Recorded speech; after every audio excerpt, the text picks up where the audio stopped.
Bonjour et bienvenue à un autre épisode du podcast de Raphaël. Bonjour tout le monde! Un autre petit épisode juste pour vous. Donc là aujourd'hui, je veux me pencher sur pourquoi on nous fait croire que ressentir, c'est être faible. Encore là, je vous ai mentionné que la société, elle est construite sur un principe davantage masculin. Là, on va y aller avec les différences de cerveau rapidement. Encore là, je vous invite à faire vos propres recherches si c'est un sujet qui vous intéresse. On va y aller, là, homme des cavernes, femme des cavernes, puis le mode d'opération pour un homme qui est davantage d'être en mode chasse, donc un chasseur qui veut produire un résultat, puis la femme qui est en mode cueilleur, donc cueillir, rassembler des informations, aller dans le détail et tout ça, puis ressentir. Donc là, si on y va que la société est construite sur un modèle qui est basé sur un principe masculin, dans le cerveau masculin, il y a une grosse différence entre le cerveau masculin et le cerveau féminin, c'est cette histoire-là d'être concentré sur une chose à la fois. Là, tu sais, il y a comme des gags, là, oh, les hommes peuvent pas faire plusieurs choses en même temps, puis les femmes, on peut faire des multitâches, etc.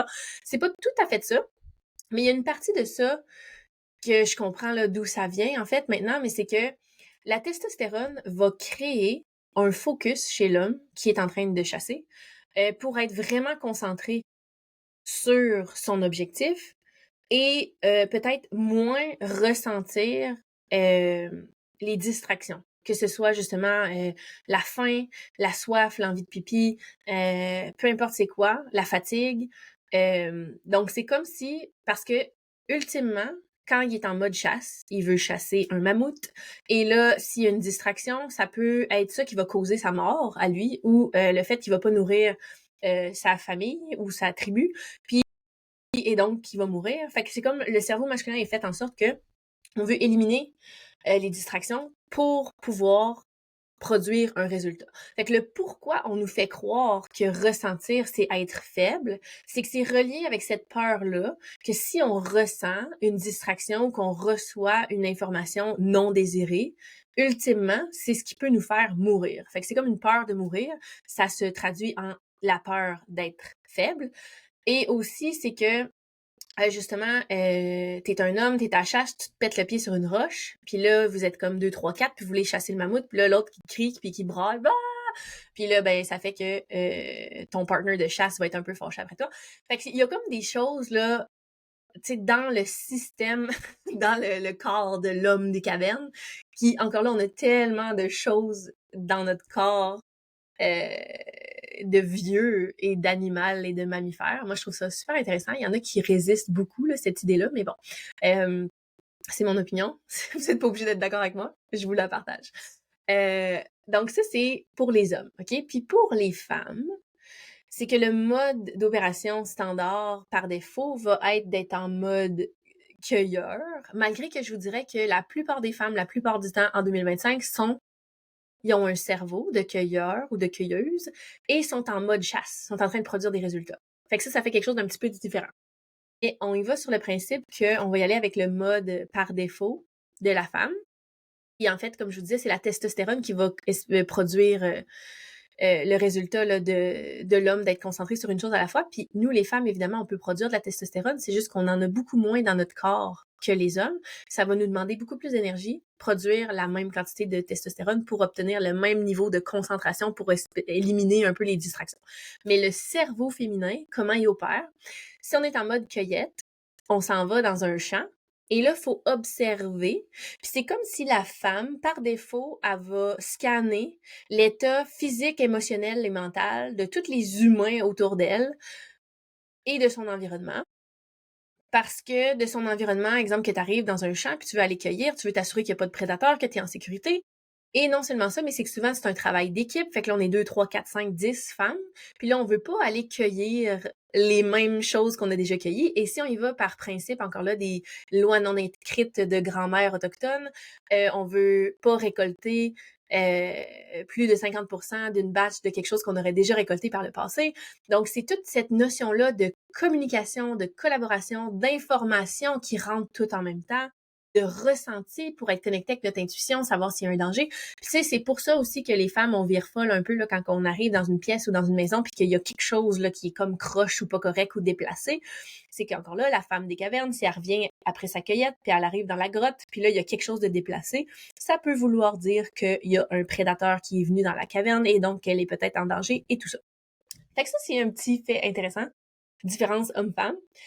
Après ça, comme je vous dis, ça veut pas dire que les gars sont pas capables d'être en mode cueillette, ça veut pas dire que les filles sont pas capables d'être en mode chasse, c'est juste qu'on a une façon par défaut de fonctionner et que ça va nécessiter un effort pour un homme de recevoir comme une quantité infinie de détails et d'informations et de sensations.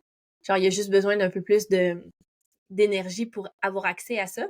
Et ça va nécessiter plus d'énergie puis d'effort pour une femme de produire le niveau de testostérone nécessaire pour être focus sur une tâche sans se laisser distraire par toute l'information qui rentre. Puis c'est pour ça que souvent les femmes, on a tendance à avoir un sentiment comme d'être dépassé ou d'être overwhelmed. Ça veut dire que c'est qu'il y a trop de stimuli qui rentrent tout le temps. Fait que c'est comme toutes les choses qu'il y a à faire dans la maison, tout l'état physique, mental et émotionnel des enfants, toutes les choses qu'il y a juste dans ta tête que tu n'as nulle part d'autre. Fait que ça fait créer une espèce de trop-plein de « Ah, je vais exploser ». Tandis que les gars, s'ils sont en mode chasse puis ils veulent produire un résultat, ce qui va leur générer le plus quand ils sont comme pas dans leur état optimal, ben eux, ils vont plus aller vers la frustration de ne pas être en mesure de produire les résultats qu'ils veulent produire. Puis tous ces enseignements-là, je les ai appris de Alison Armstrong, qui est super ferrée, encore là en anglais, sur le fonctionnement. Elle a beaucoup étudié les hommes. Donc, encore là, c'est les hommes, les femmes, les différences entre nous, comment on peut faire pour mieux communiquer ensemble, collaborer ensemble et tout ça. Donc, voilà. Et là, tout ça pour dire que fait que la société opère sur un modèle masculin. Puis là, si t'es en train de chasser un mammouth, puis tu cries, puis tu hurles, puis tu ressens, ben là, t'es distrait et tu nuis à la chasse, puis ça fait chier, ce qui fait que on raconte l'idée que ressentir, c'est d'être faible.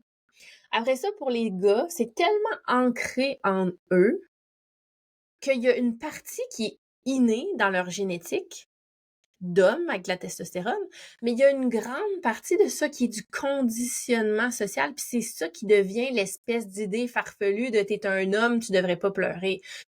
Non, c'est pas tout à fait ça. C'est que homme des cavernes, encore une fois, c'est pendant que t'es en train de chasser, ce serait pas optimal que tu pleures, mais encore une fois, ça veut pas dire que t'as pas le droit de pleurer, que t'as pas d'émotion, puis que tu ressens rien.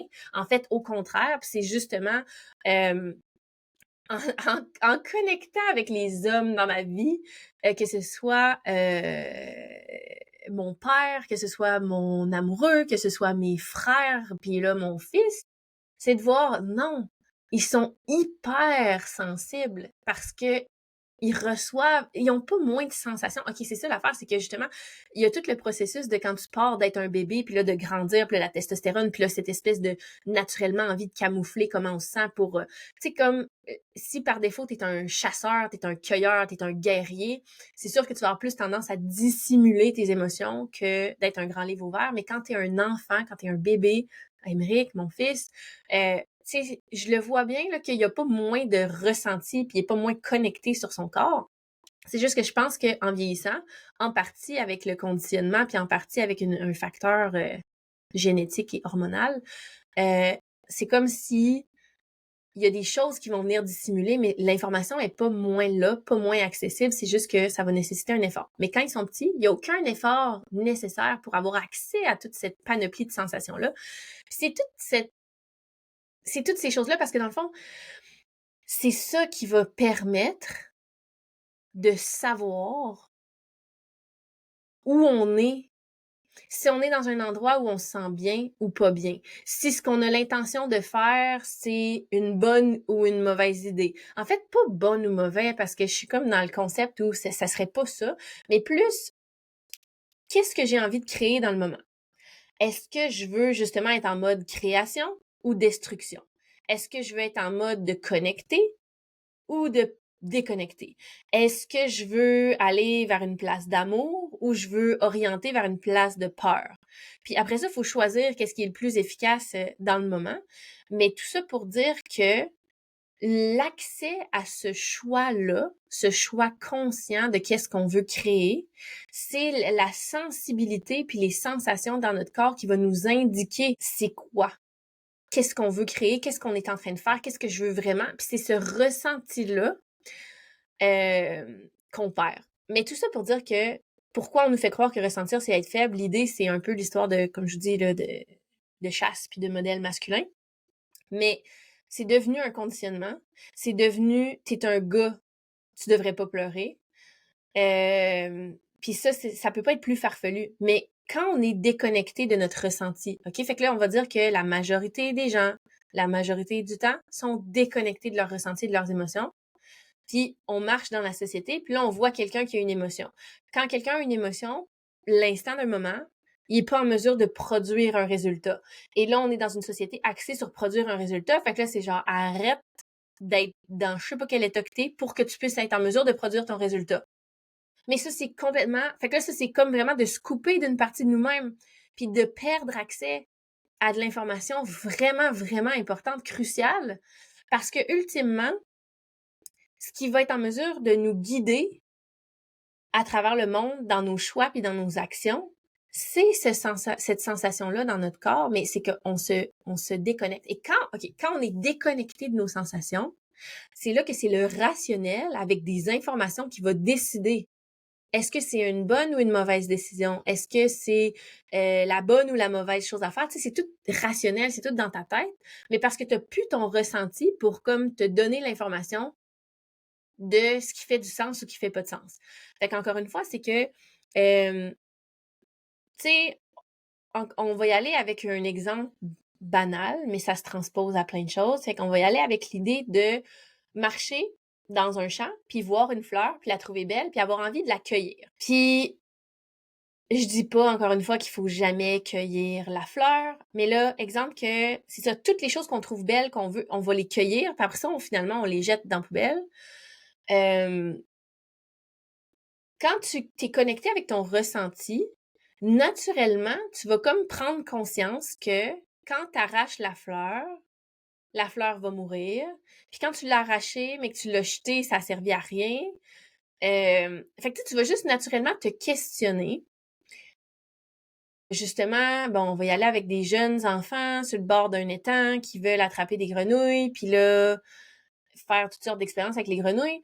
Un enfant qui est connecté sur son ressenti va comme avoir un sentiment que ça sert à rien puis que c'est pas pertinent de l'attraper, de lui faire mal, de la faire mourir, de l'écraser. Tu sais, il y a comme un genre de sentiment que t'es connecté avec l'énergie de la vie puis de l'amour, puis que quand t'es en train de faire une action ou d'observer une action que quelqu'un d'autre fait, t'as un genre de sentiment dans toi qui te dit pas sûr.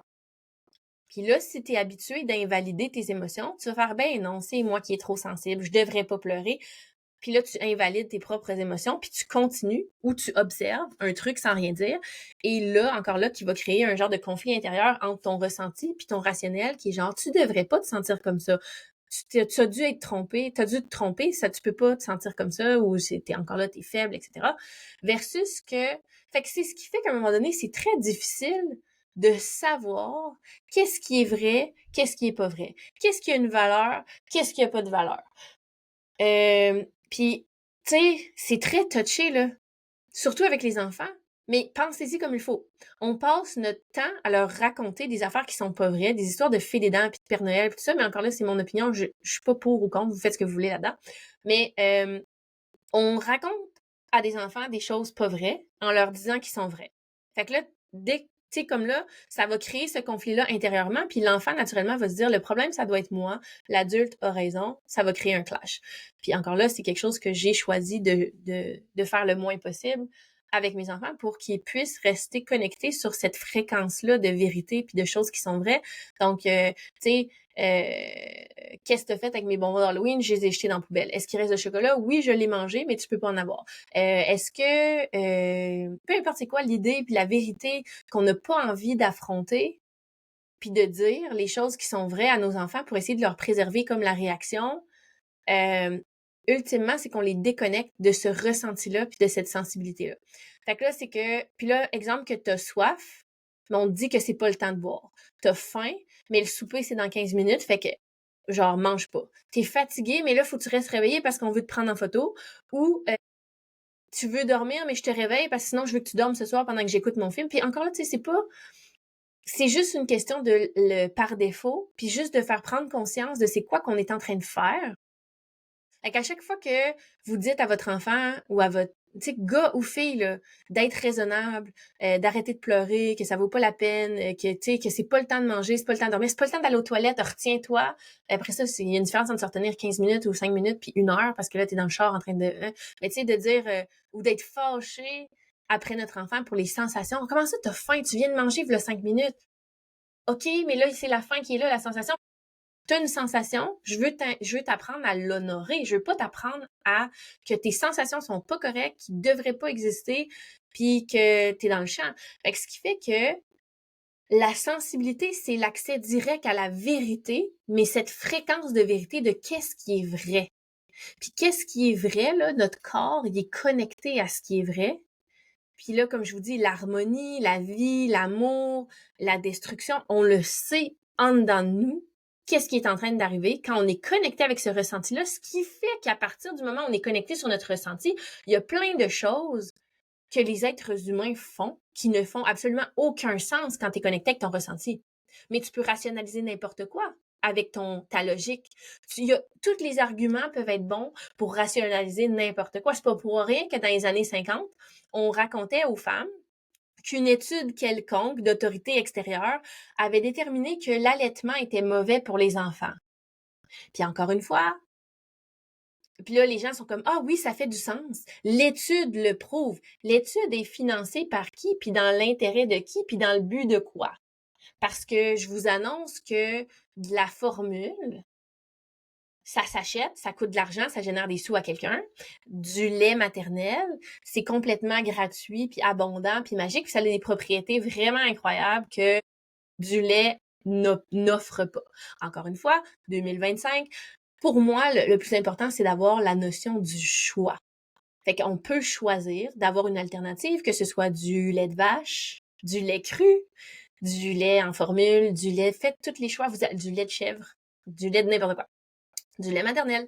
Mais c'est que quand on n'a pas accès à cette sensibilité-là, de qu'est-ce qui peut faire du sens, puis ça sert l'intérêt de qui, ben à ce moment-là, c'est qu'on perd une partie d'accès à la vérité, à notre vérité, à ce qui est bon pour nous, parce qu'on se l'est fait comme enlever. Fait que ce que je veux vous inviter à faire, c'est justement d'arrêter de vous anesthésier pour commencer à vivre. La plupart des gens ne veulent pas ressentir, parce que justement, c'est comme tu as appris toute ta vie à te déconnecter de tes sensations, puis là, tu vis une vie qui est pas tellement alignée, mais ça te génère un inconfort, puis au lieu d'aller honorer cet inconfort-là, tu vas aller t'anesthésier. La plupart des gens, la plupart du temps, sont complètement anesthésiés et engourdis et distraits de leurs émotions et de leurs sensations.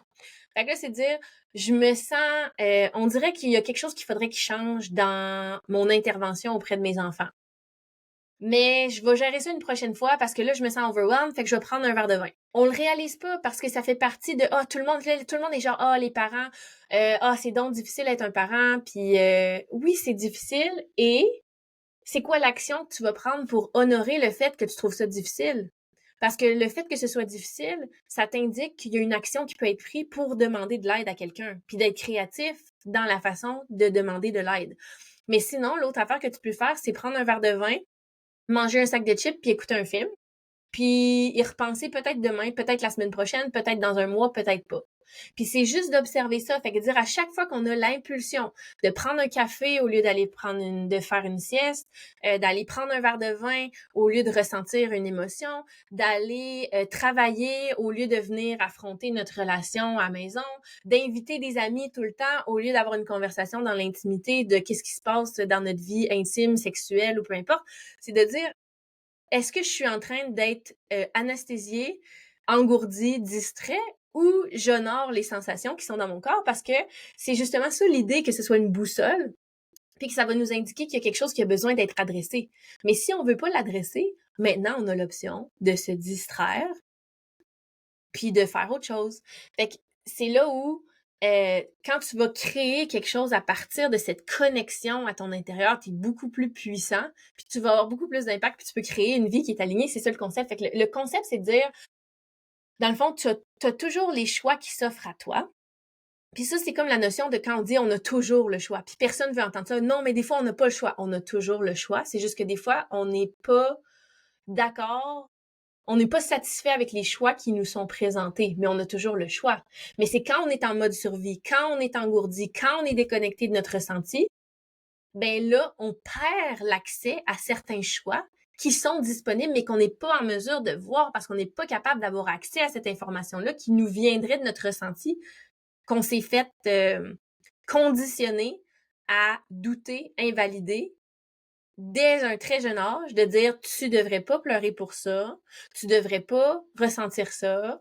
Et là, cette espèce de conditionnement-là, venant de des gens pas mal intentionnés, puis tu sais, tout le monde est plein d'amour, tout le monde fait de leur mieux, mais quand on est déconnecté de notre ressenti, on va invalider le ressenti des autres, on va juger le ressenti des autres, on va douter du ressenti des autres. Puis en faisant ça, on va transmettre exactement ça, cette énergie-là de comme eux-mêmes vont douter d'eux-mêmes. Fait que dans le fond, toi, t'as pas accès à tes sensations. Fait que c'est comme si c'est quelque chose qui n'existe pas. T'as accès à ton rationnel, t'as pas accès à tes émotions. Puis là, pour toi, les émotions, ça existe pas, ça sert à rien, c'est faible. Et là, quelqu'un va te présenter avec une émotion, puis tu vas dire, ah, c'est pas grave, ça va passer. Tu devrais pas te sentir comme ça. Regarde toute la belle vie que t'as, sois reconnaissant, blablabla. Bla, bla. Puis là, la personne va faire, ah, c'est vrai. Puis là, va essayer de se taper sa tête pour sans se poser la question de qu'est-ce qu'il y aurait vraiment besoin dans le moment. Puis dire, je devrais me sentir différemment. Puis là, on va aller soit artificiellement ou comme, encore là, avec un mécanisme de distraction ou d'engourdissement, essayer de changer notre état artificiellement au lieu de adresser puis honorer la sensation, qu'est-ce qu'elle veut nous dire, pour après ça effectuer un changement.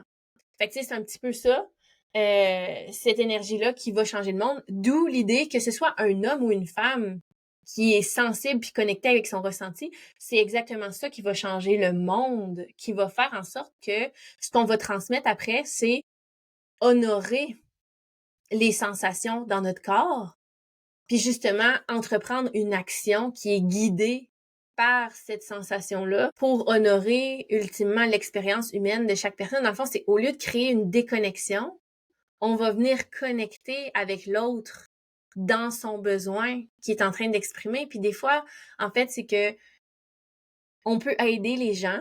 C'est ça mon objectif.